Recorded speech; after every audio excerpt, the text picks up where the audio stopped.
Hola, muy buenos días y bienvenidos a IPG Pathshala de español. Estamos en el módulo 1 del paper 11 que se titula Costumbrismo, temas y tendencias. Yo me llamo María Teresa Miramón y soy profesora visitante de la Universidad Jawaharlal Nehru en Nueva Delhi. Tener una breve idea sobre los temas y tendencias que definen el género literario del costumbrismo es el objetivo de este módulo, y también echar un vistazo a sus representantes más destacables y a sus obras más importantes. El costumbrismo es un movimiento estrechamente vinculado con el periodismo. Se manifiesta sobre todo en forma de cuadro de costumbres o artículo de costumbres. Abunda el uso de la sátira y el tono humorístico.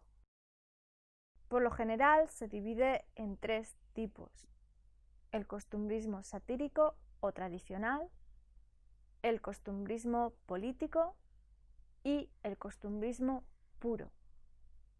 Mariano José de Larra es una de las figuras más sobresalientes de esta tendencia. Además, cabe destacar las figuras de Serafín Estébanez Calderón y Ramón de Mesoneros Romano. El costumbrismo español llega a su clímax durante la primera mitad del siglo XIX, en el período romántico. El desarrollo del costumbrismo estaba en apogeo desde mediados de la década de los 30 hasta mediados de los 50. Es la época del inicio de las apariciones socialistas en España. My phone is off. Esta tendencia trata de exponer con observaciones minuciosas las costumbres populares, tradiciones, diversiones y hábitos de una región o un país. Interpreta la vida cotidiana y las particularidades de su gente. Es un retrato del entorno y la realidad circundante. Es decir, es un movimiento pictórico que pinta atentamente los modos de vivir y los personajes típicos de la época. Abundan las descripciones pormenorizadas de ciertos tipos característicos o representativos de la sociedad o del país. Abarca temas como la educación, la vestimenta, el gobierno o la vida social. Raquel Chang Rodríguez y Malva E. Filler definen el costumbrismo como una tendencia o género literario que se caracteriza por el retrato e interpretación de las costumbres y tipos del país. La descripción que resulta conocida es como un cuadro de costumbres, si se retrata una escena típica. El artículo de costumbres describe con tono humorístico y satírico algún aspecto de la vida. José Jesús Bustos Tobar dice que el costumbrismo literario consiste en reflejar los usos y costumbres sociales sin analizarlos ni interpretarlos, ya que de este modo se entraría en el realismo literario, con el que se halla directamente relacionado. Se considera al costumbrismo como el precursor o el punto de partida para el realismo y el naturalismo. El costumbrismo, a diferencia del realismo, que incluye la interpretación y análisis, consiste en la reflexión de los usos y las costumbres de la sociedad. Se presenta en forma de prosa didáctica. Esta tendencia se desarrolla en la época en el que se renueve el interés por la identidad colectiva. El autor se coloca al margen ajeno de la acción para observar la escena de la sociedad y presentar críticas de los vicios y aspectos que considere negativos, guiando la opinión del lector al retratar ciertas escenas para su consideración. El autor se presenta como un observador desapasionado, cuyo tono puede oscilar entre la melancolía y la ternura y un evidente entusiasmo. Adopta el papel del censor de su sociedad. The Spectator, el periódico inglés fundado por Joseph Addison y Richard Steele, ejerció una gran influencia en el desarrollo del costumbrismo europeo. Los periódicos franceses del mismo estilo también desempeñaron un papel importante en cuanto al impacto sobre los autores costumbristas españoles. El impacto que ejerció la figura de Victor Joseph Etienne sobre el desarrollo del costumbrismo español ha sido decisivo. Las huellas de sus obras, como L'Ermite de la Société d'Antin ou Observations sur les mœurs et les usages français au commencement du XIX siècle, de 1812 a 1814, escritos bajo el seudónimo de Huy, son visibles en las obras españolas. Sébastien Mercier es otra figura de gran influencia. El cuadro de costumbres y el artículo de costumbres son dos manifestaciones célebres de esta corriente, normalmente publicados en los periódicos y revistas populares como unidades independientes. A menudo, la recopilación de estas unidades independientes aparecidas en la prensa resultaba en la publicación de colecciones. A veces se incluyen como elementos de obras literarias más extensas, como la novela. Además, se ve un desarrollo de este género en la novela larga y en obras teatrales. Este desarrollo de la novela basada en la observación y la descripción de la vida cotidiana y la sociedad lleva hacia una tendencia realista. Generalmente es más común verlo en forma de prosa que de verso. En muchas obras sobresale la intención filosófica o satírica. A menudo se ocupa de temas sociopolíticos. Por ejemplo, hay un uso abundante de la ironía y se dibujan varios aspectos de la vida, a menudo recurriendo a un tono satírico y humorístico. Incluso se pone en uso la hipérbole y la caricatura. Hay, por un lado, escritores costumbristas como Larra, cuyos artículos adoptan un tono progresista y apoyan la necesidad de renovación tanto en el ámbito político como en el ámbito cultural, manifestando un deseo de cambio social y político. Por otro lado, hay artículos de costumbres con un tono conservador, criticando la industrialización, el capitalismo y la burguesía, y reivindicando lo tradicional. Se nos presentan descripciones casi fotográficas de los aspectos externos de la vida cotidiana. En este retrato de tipos del país y lengua existe un acentuado localismo y popularismo, y se infunde todo con el color local, a veces recurriendo a un vocabulario rudo y grosero en la representación fiel de la realidad de las escenas. El cuadro de costumbres retrata escenas típicas, llenas de descripciones.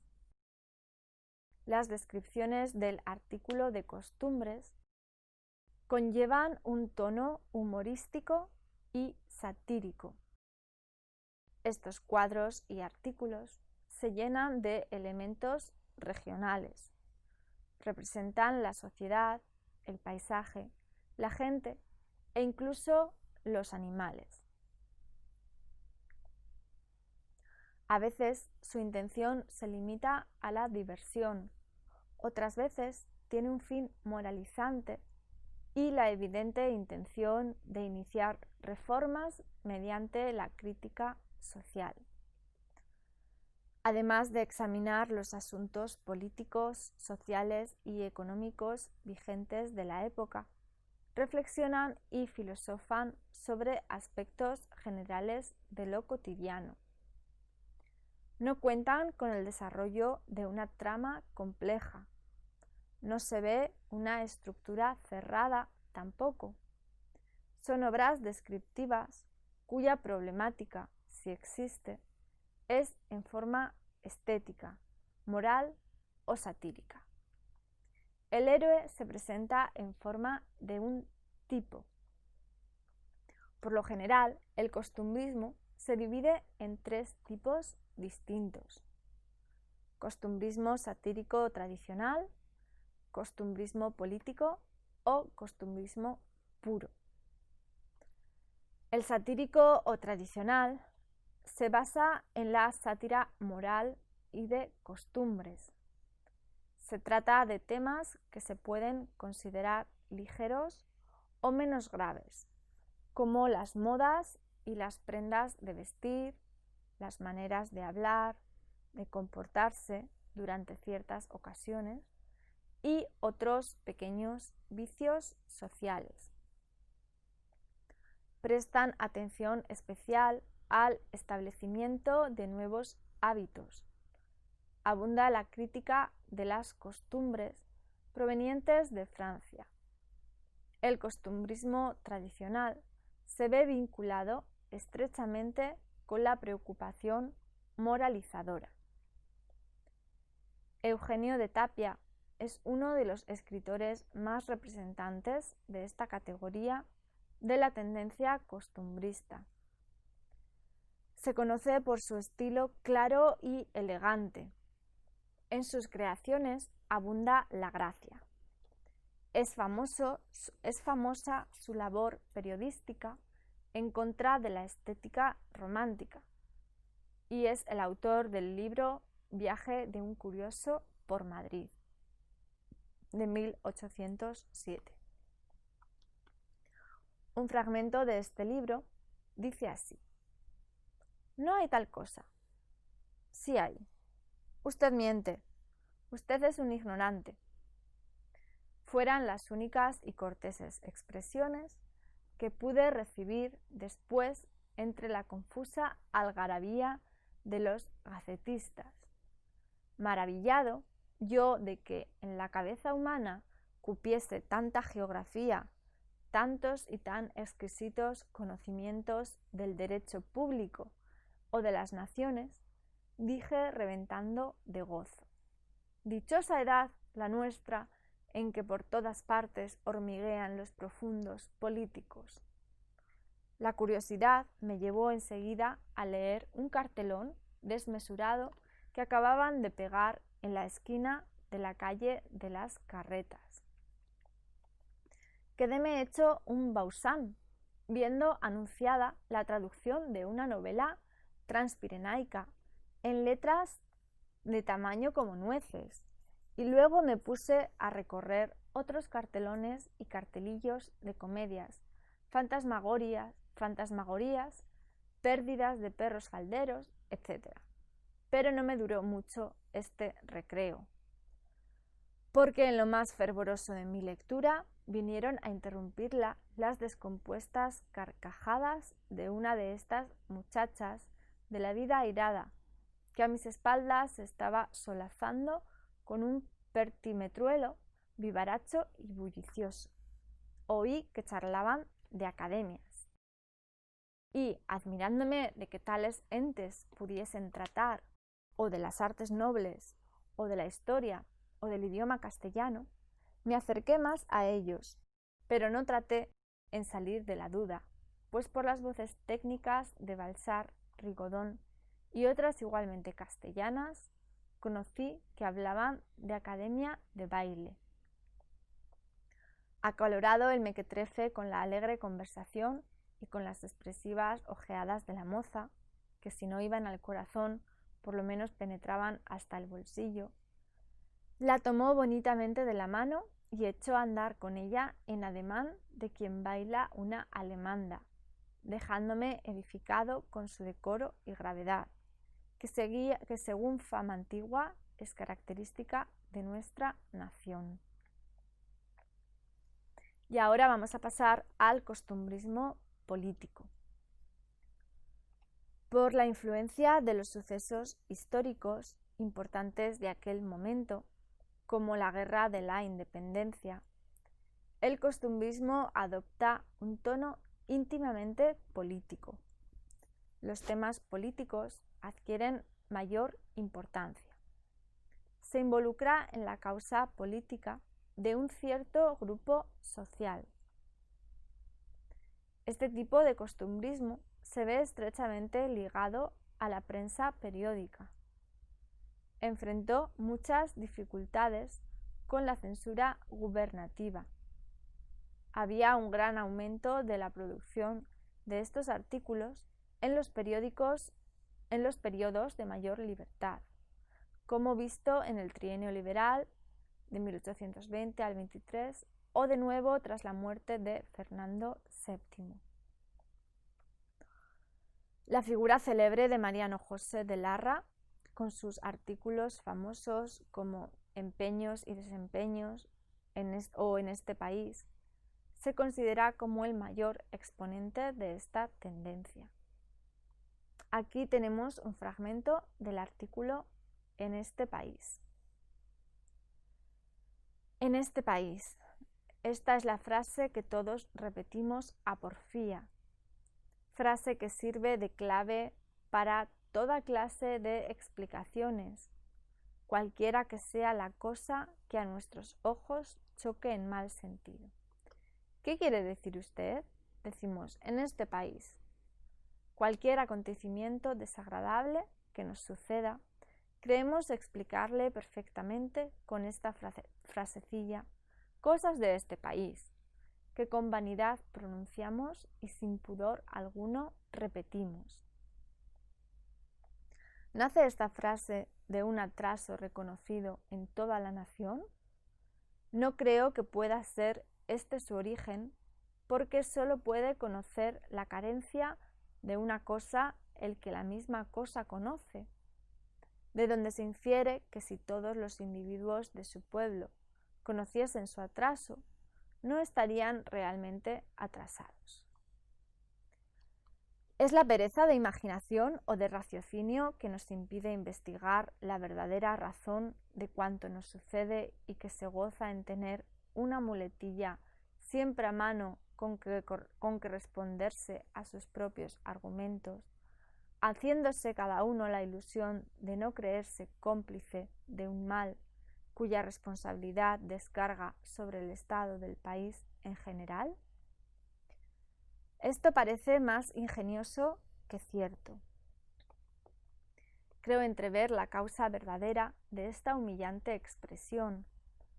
Cuando se halla un país en aquel crítico momento en que se acerca a una transición y en que, saliendo de las tinieblas, comienza a brillar a sus ojos un ligero resplandor, no conoce todavía el bien, empero ya conoce el mal, de donde pretende salir para probar cualquier otra cosa que no sea lo que hasta entonces ha tenido. Sucédele lo que a una joven bella que sale de la adolescencia. No conoce el amor todavía ni sus goces. Su corazón, sin embargo, o la naturaleza, por mejor decir, le empieza a revelar una necesidad que pronto será urgente para ella y cuyo germen y cuyos medios de satisfacción tiene en sí misma, si bien los desconoce todavía. La vaga inquietud de su alma, que busca y ansía sin saber qué, la tormenta y la disgusta de su estado actual y del anterior en que vivía, y vésela despreciar y romper aquellos mismos sencillos juguetes que formaban poco antes el encanto de su ignorante existencia. Este es acaso nuestro estado y este, a nuestro entender, el origen de la fatuidad que en nuestra juventud se observa. El medio saber reina entre nosotros. No conocemos el bien, pero sabemos que existe y que podemos llegar a poseerlo, si bien sin imaginar aún el cómo. Afectamos, pues, a hacer ascos de lo que tenemos para dar a entender a los que nos oyeron que conocemos cosas mejores, y nos queremos engañar miserablemente unos a otros, estando todos en el mismo caso. Bien, Sebastián Miñano es otra figura importante quien desarrolla este tipo de artículos políticos. Presbítero de ideología liberal, estaba íntimamente involucrado en la vida política y periodística de su tiempo. Utiliza un lenguaje agresivo y mordaz para pintar un dibujo del ambiente político de la época. Observa y critica profundamente los males y excesos del absolutismo. Sus contemplaciones de las grandes tensiones existentes de aquel momento se manifiestan en sus artículos como Historia de la Revolución de España durante los años 1820 al 23 por un testigo ocular. Estos artículos tienden al liberalismo exaltado. A pesar de ser presbítero, analiza los vicios prevalecientes en el mundo sacerdotal, adoptando una postura claramente anticlerical. Entre sus obras cabe destacar la serie de cartas políticos de un pobrecito holgazán que estaba acostumbrado a vivir a costa ajena, de 1820. Otra obra costumbrista importante es Cuadro comparativo entre la España de hace 60 años y la actual, de 1834. Entre otras figuras importantes de esta corriente se incluyen nombres como Antonio Marqués y Espejo, Pedro Martínez López y Juan Cosme Nergán. Por último, vamos a pasar al costumbrismo puro. Ahora se encuentra el costumbrismo en su forma pura, alejado de la preocupación tradicional moralizante, así como de aquellas preocupaciones políticas de la época. La sátira sigue siendo un componente importante en este tipo de obras y abunda sobre todo el uso de la ironía. Es clave la relación aún más estrechamente unida entre el costumbrismo y el periodismo. Las figuras más célebres del costumbrismo puro son Ramón de Mesonero Romanos, Serafín de Estábenez Calderón. Además, cabe destacar la figura de José Somoza, escritor de artículos importantes como usos, trajes y modales del siglo pasado, o la vida de un diputado a Cortes. Otros autores importantes son Antonio Neira de Mosquera, Antonio Flores o Ramón de Navarrete. Antonio Flores es el fundador del Laberinto, revista en la que publicaron muchos de sus cuadros, como la famosa trilogía Ayer, Hoy y Mañana de 1853. Las obras de Serafín Estébanez Calderón, autor costumbrista andaluz, sobresalen por su originalidad.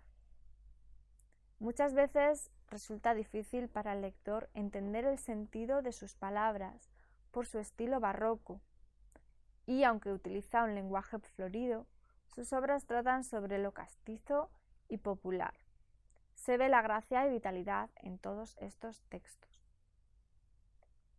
Aunque era admirador de Llull, despreció la tendencia de imitar las grandes figuras extranjeras, sobre todo francesas. Era un liberal moderado en la política, pero sus obras manifiestan un deseo de restaurar la vieja tradición. Sus artículos aparecen en periódicos como Cartas Españolas, El Seminario Pintoresco Español, El Heraldo, etc. Escenas andaluzas, publicada en 1846, es su colección más célebre de artículos costumbristas. Ramón de Mesoneros Romanos, costumbrista madrileño, nos presenta las observaciones minuciosas de sus obras, de la variedad de tipos y ambientes en la corte. Es una observación externa y fotográfica. Sus obras también son manifestaciones de su reacción contra el romanticismo. Aunque es evidente el influjo de Llull en sus obras, sobresale su profundo sentimiento nacionalista. Sus cuadros se centran sobre todo en la clase media y burguesía. No recurre a la exageración ni verbosidad, estilo ágil y caracterizado por sobriedad y uniformidad. Un fragmento de su artículo La vida social en Madrid. Y las mujeres, se dirá, ¿qué? ¿No merecen ser nombradas en estas observaciones? Y tanto como lo merecen. Ellas regulan nuestra sociedad. Ellas incitan al hombre a todas sus empresas. Ellas nos hacen pretendientes, comerciantes, empleados, literatos, héroes. Sus caprichos dirigen nuestros cálculos. Sus necesidades fingidas nos crean las verdaderas. Si esta regla es general en todas partes, ¿con cuánta mayor extensión no deberá aplicarse a un pueblo donde el deseo de lucir, el lujo extravagante, las continuas ocasiones de arruinarse y, en fin, la adoración tributada únicamente al fausto exterior, disculpan en cierta manera y autorizan los caprichos mujeriles? Bueno, y tras esta lectura vamos a pasar a hablar del papel de las revistas y los periódicos. La publicación de revistas desempeñó un papel de suma importancia en la diseminación de artículos costumbristas. Cabe destacar el Semanario Pintoresco Español, fundada en 1836 por mesoneros romanos. Ejerció gran influencia entre los escritores contemporáneos. Gran parte de artículos de figuras como José Somoza o Antonio Neira de Mosquero fueron publicadas en esta revista. José María Carnerero fundó las revistas literarias Cartas Españolas en 1831 y Revista Española, que publicó de 1832 hasta el 36. Recibieron colaboraciones de Larra, Mesonero y Estébanez. El costumbrismo viene estrechamente ligado al periodismo, dado su carácter popular. Ambos tocaban el tema de las costumbres de la época. De la expansión del periodismo en aquella época, jugó un papel muy importante en el desarrollo y diseminación del género costumbrista. Había muchos problemas con la censura sobre todo en la época de Fernando VII. Los temas políticos ocupaban el lugar central, resultando el estallido de voces para expresar los sentimientos ante la situación social y política. La muerte del rey vio el renacimiento de la prensa, con la fundación de nuevas publicaciones. Esta tenía una gran influencia en formar la opinión pública. Entre las grandes figuras del mundo de la prensa cabe destacar a Javier Burgos, director de varios periódicos, o José Joaquín de Mora. El Europeo fue el periódico fundado por Carlos Aribau y Ramón López Soler y jugó un importante desarrollo en el movimiento romántico. Otro periódico fue El Vapor, de López Soler. Francisco Javier de Burgos, José Joaquín de Mora y Eugenio Ochoa son figuras destacables del periodismo español de la primera mitad del siglo XIX. Y bueno, esto es todo para el capítulo 1 del paper 11. Muchas gracias por habernos escuchado.